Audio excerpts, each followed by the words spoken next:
Hello, welcome to my kitchen. I'm Andrew, and I really enjoy cooking. One of the things I find most enjoyable about cooking is trying to improve, trying to learn how to do the things that I'm doing a little bit better. One of the best ways I've found to do that is to see what other people do and find out why it is that they do the things that they do with food. In this series, a group of us all make different dishes featuring one specific ingredient and then compare notes. It could be a favorite dish of ours, it could be something we've never made before but want to challenge ourselves, a simple snack. The point is to share things we're interested in, chat about it, and maybe we'll learn something. Although, I can't guarantee that last part. In this episode, it actually won't be a specific ingredient, but a specific piece of cooking equipment, the cast iron pan. Alvin, Inga, and I all made different dishes using our cast irons, and now we'll discuss. Hello, Alvin and Inga. Hi, Andrew. Hello. So we've all already made our recipes. We don't know what each other has made, but Adam has compiled the footage for us to watch. So Alvin, why don't we start with you? I made a upside down apple tart, which is a take on the French tart tatin. A sweet. I was not expecting a sweet. There's a lot of apples in this. I decided to go with Honeycrisp because I read that they're the best sort of baking apple. There's a lot of structure. Yes. So you're just peeling a lot of apples, and I'm not very good at this, so it's taking me, quite some time, and I had a lot of apples to get through. So as the engineer, Oh, no. What are you doing? Alvin. I went to Columbia for engineering. Didn't really finish it, but Is that what they do there? This Is is what this they why you do. dropped out? Holy moly, that works so well though. It is. Right? It's Look at it. But it's so scary. Alvin. That's So I so found great. this nice little video on youtube.com because I was like, I do not want to peel 30 apples. And it works sometimes. All right, I just gotta say for kids who are watching this, please, no. Yeah, please be careful. Please be sanitary. I made sure to clean and wipe down everything before I did it. I just saw the juice spray on that last one. Oh, this is so scary. I like that. Bravo, Alvin. I think this is there's a little higher risk here, and that's why I think I'd rather just take my time and peel my apples, but that's me. Yeah. Also, you got a sticky drill at the end, I'm sure. Please don't try this at home. It's probably not the safest thing to do. I'm just a very lazy person, so that's why I did that. But the rest of it is pretty traditional, taking out the core. And this is my cast iron. This is a 10-inch Lodge cast iron. I got it for like $10. It's been with me for a while. Fun fact, I really enjoy cleaning and taking care of it at the end. So every time I'm cooking with it, I'm more excited to clean it and polish it up at the end. I don't know if that's weird. That's probably really weird. That's not weird. That's great. So I like using cast iron for a lot of things. In this case, I'm making a caramel, brown sugar, and water waiting until... Ooh. Ooh, this is a nice shot. Here's my question though. Do you have a hard time judging if the sugar is at the burning point because you're doing it in a dark pan? That is a very good question. I've made caramel, toffee, sugar. I've dealt with this so many times that personally I kind of know. It tells me when it's ready, but I agree that if I was in a dark kitchen, it would be very, very hard to judge. But the thing with this caramel is that I'm adding water, so it's really helping me have that safety net of not going over, and then there's butter to kind of bring it all together. Oh, but if you were interesting. making this at home, I would say that either use a candy thermometer or just be slower on the heat. I've just Right. made this so much that I'm pretty aggressive when I cook this kind of thing. Wait, I'm really curious. Is there a difference in flavor of caramel when you cook it in cast iron versus another pan? I have no clue. It might taste like whatever you cooked the night before in it. I don't Yeah, know. also, what if I cooked steak in that before? Well, I guess that's why you clean it, but okay. This is kind of where things take a long time. This is 15 entire Honeycrisp apples. You cook them in Oh, the wow. caramel, and the sugar from the caramel starts to pull out all the water from the apple, so it starts to Oh, bubble and sure. get juicy. Ooh, I could just eat this straight. It's so good. But the thing is, it takes an hour for all the water to wow. sort of An come out, hour. reduce, and condense, and you get this really delicious apple caramel. And because the cast iron is only so big, I can only do half at a time. So Yeah. I literally spent 2 to 3 hours just babysitting and turning. Babysitting apples. Do you think the heavy nature of the cast iron helps with that long cook time? I think cast iron is great for these long, slow reduction sorts of things because it holds heat, but it also doesn't get too hot at the bottom of the pan because it's thicker. If I were to do this in an aluminum or stainless steel pan, I would be stirring it like so many times because the bottom is so thin that the heat would go through really quickly and probably burn. With thinner pans, you're like chasing that temperature range, and it's like, oh, too hot, gotta turn it down. Oh, too low, it's not doing anything. Yeah. And I think cast iron is also great for caramel because if you're seasoning it properly, the sugar doesn't stick. It's almost like its own non-stick thing when you're cooking things like caramel or sugar. It looks so good though. I would just put vanilla ice cream on that and eat it straight out of the pan. There's like 5 of them missing because I was just snacking on them the whole time. All those apples really condensed because every single one of those 15 apples fits into this cast iron, which is funny because it took me 2 batches to get through all of it in the same pan. Oh wow. I'm just a huge fan of like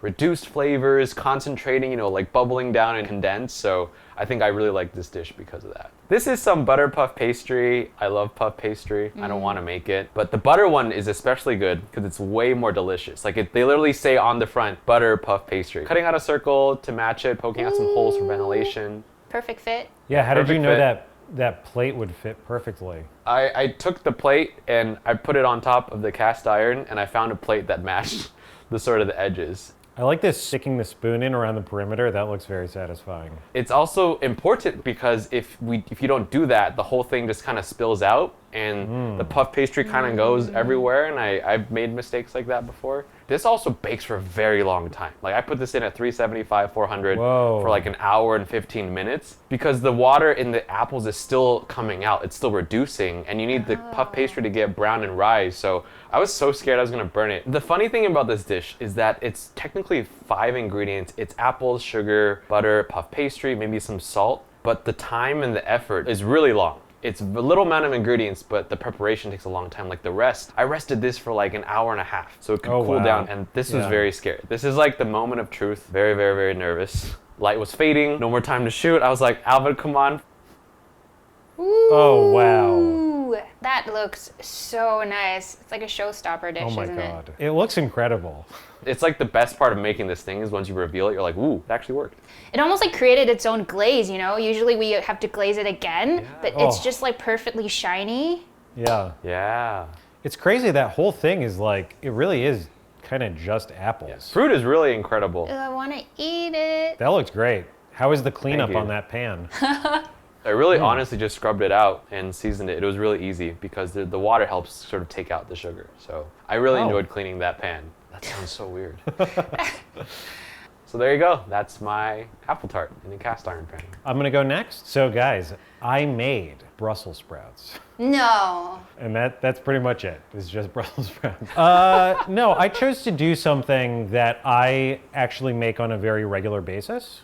So here I am, I'm just cutting the Brussels sprouts. I don't take the stem off the back because I like it to be held together. And I feel like when you fully cook a Brussels sprout, that part doesn't bother me. I know some people trim it off. I'm also paying attention to, you know, some Brussels sprouts are not really perfectly round all the way around. So I'm finding which side is wider, and then I'm cutting along that wider axis so that there is more surface area in contact with smart. the cast iron. From what I understand, Brussels sprouts are things that American kids hate. I'm just curious, when did you start liking Brussels sprouts? Probably after having them in restaurants and them tasting so good. But the thing about restaurant Brussels sprouts is that a lot of the time they're straight up frying the Brussels sprout to get it So true. like all golden and crispy, like in the deep fryer where you would make French fries. That's where they're doing That's these why Brussels it's so sprouts. good. Is that why it's so good? Anyway, here's my cast iron. It is actually, I think, the same one as Alvin's. It's a 10-inch Lodge cast iron. I've had it for, I don't know, 10 years or something like that. So this technique that I'm doing here, it's not something that I do every time, but I think this technique demonstrates what I'm ultimately after every time I'm cooking Brussels sprouts in a pan. And so that is to start it in the pan at a pretty low temperature, completely dry, so not adding any oil. Completely dry. I'm just arranging the Brussels sprouts so that they're face down in the pan. So this is a technique that that I picked up from my brother, who is a professional chef. The objective here is to take out some of the moisture from the Brussels sprout initially. So with it face down in the pan, in a dry pan, you're just kind of dehydrating that initial couple of millimeters in the Brussels sprout. There I'm just showing off my tongs. There's these little tongs that I found in a Japanese kitchen supply store. They're like the perfect thickness and strength to like do this sort of individual Brussels sprout flipping and examining. I was going to ask about that. It seems so surgical. Yeah, it's my favorite thing. I didn't think I needed it until I saw it in the store, and then it was like Harry Potter in the wand shop. I picked it up and like wind started blowing around. That's the reason why I cook with chopsticks so much, because it's the same idea Right. of like picking it up like that, you know? Yeah, I'm starting the Brussels sprouts in a dry pan, and this is ultimately to get that surface area as brown as possible. And I think the two enemies of browning are moisture and also uneven contact with a cooking surface. And so the other thing that a little bit of a slow dehydration does, I think, is it makes it so that the Brussels sprout falls and rests evenly on that cooking surface instead of buckling the way that foods tend to do when they come in contact with something really hot. I really like this because the way you're treating the Brussels sprout reminds me of the way that people would treat a nice piece of steak or meat when they're drying out the surface with and sort of like, you know, making sure there's good contact with the pan. So at this point, it's like they're starting to get even a little bit brown there, maybe a little bit browner than I intended. So I just drop them back on the cutting board. I remove any little bits that might burn once I turn the heat up, introducing some oil, and then I put them back in the pan. I rearrange them so that the surface is now flush against the pan at a higher temperature. Whoa, that is a nice stove you have right here. Right? Thank you. And then so at this point, with the oil in the pan, it gets golden pretty quickly. And I'm also really aiming for even goldenness and never hitting the burnt level. I might have done it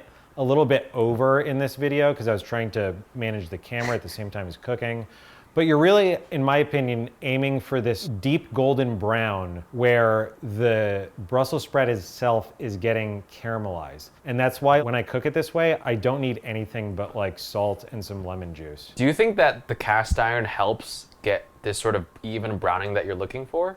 Absolutely, yeah. I think it's that same thing of like, you know, if these go black, if they burn at all or get any sort of like char on it, then that just sort of takes over the flavor. And so the heaviness of a cast iron helps you kind of like hit the appropriate temperature and not exceed it. Whereas in like a lighter weight pan, you might accidentally overshoot that temperature and burn it too quickly. It's almost like with a cast iron pan, it's got inertia. Like if you're pushing a heavy shopping cart across the ground, it'll take a second to get it going, but you can hit your desired speed and keep it there, you know, instead of like something that's lightweight, it's just gonna go all over the place. You might notice I'm poking my Brussels sprouts here, which is a habit I've developed across a lot of different cooking stuff. And it's actually analogous to the meat cooking that you were referencing earlier, Alvin. You know, there's like this old chef's tip where you can tell the doneness of a meat by like comparing it to the tightness of your hand. Yeah. And which like that works and it's a good tip, but it's only a good tip after you've cooked a steak and like had the opportunity to get that sort of tactile reference point for yourself. And so I've just started doing a thing where I obsessively poke food so that I can like learn what doneness it is based on feel. I obsessively poke my food. That's such a good line. And it's like, you're not gonna know what is the right amount of doneness the first time, but if you do it like every time you cook a thing, over time, you'll develop your own database of squishiness. Yeah, squishiness. Anyway, so yeah, I gave them a poke. I thought that they were good. Honestly, probably a little bit over in this case because I was filming and at this point I add salt because earlier in the cooking process, I don't want to draw any additional moisture out of the Brussels sprout because that would inhibit that browning. And then I just kind of toss them around.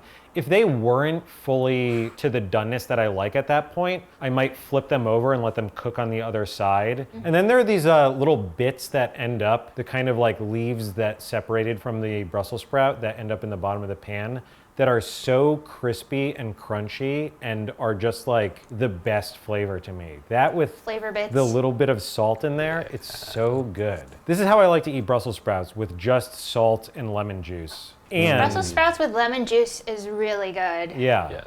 And really key is the flavor of the caramelized surface. It's really that plus the other two that make it so good. And I think yeah, if kids grew up eating Brussels sprouts that have been properly caramelized, they would Yes. Yes. I was like, this is the, because usually people just boil them or steam them. Yeah. But now you have so much flavor on this, there's no way it can't be good. and the other thing I want to say is that doing the drying out step, you don't have to do it to get a Brussels sprout to this condition, but I think that it demonstrates kind of what you're going after when you're pan roasting a Brussels sprout like this. Okay, last but not least, we have Inga. Inga, what did you make? I really feel like I'm in a presentation, a class presentation right now. I made my version of a sourdough margarita pizza. I say margarita because it was like kind of margarita-ish, but sourdough pizza. Oh, your own sourdough starter. Yes. So On the guess- last day of 2020. a lot of people have been making sourdough the last year, and I finally started making my own starter from scratch end of 2020. And the idea of doing a sourdough pizza was because when you're feeding your sourdough starter, you have a lot of excess. So I've been exploring, oh, what else can I do with all this leftover starter? So pizza dough is very easy. It's just sourdough starter, water, salt, and flour. Here I'm pretty much just forming the dough. And I think the thing that's different when you're using sourdough starter, you actually don't want to overmix it. You just want to mix it enough for the flour and water to combine before you start what we call the autolyse process. The what? Autolyse is basically just like a gentle mixing of flour and water, and then you just let it rest. This is kind of what allows it to develop flavor, and it becomes a lot easier to work with later. And then while that was resting, this is just my regular, actually, pasta tomato sauce that I make. It's my go-to, so it's shallots, onions, garlic, tomato paste, and then I like to use fire roasted tomatoes, and also a splash of red wine. Flash of Red wine. So you can Okay. see that I'm not gonna add too much liquid in this because I really am trying to reduce down the flavor. Alvin, you're gonna love this, but this actually continued simmering over the stovetop for like 3 to 4 hours before I cooled it. So it was very, very intense. And then I just added 1 bay leaf. Do you guys think that bay leaf actually adds to a sauce? No. I feel I like do. it's a conspiracy. Yes? No? I do. But the bay leaf flavor, I enjoy immensely. My AirPod fell out. Little red pepper flake too. Yeah, a little. I like spicy, so of course I had to add red pepper flakes. And you see the little brown bits from the fire roasted tomatoes? Yeah. Very good. It's my little secret. Is it like smoky? What does this sauce taste like? You know that flavor you get from roasted vegetables? I guess it is the smokiness, but like intensified. And I definitely added more red pepper flakes after this. It was very good.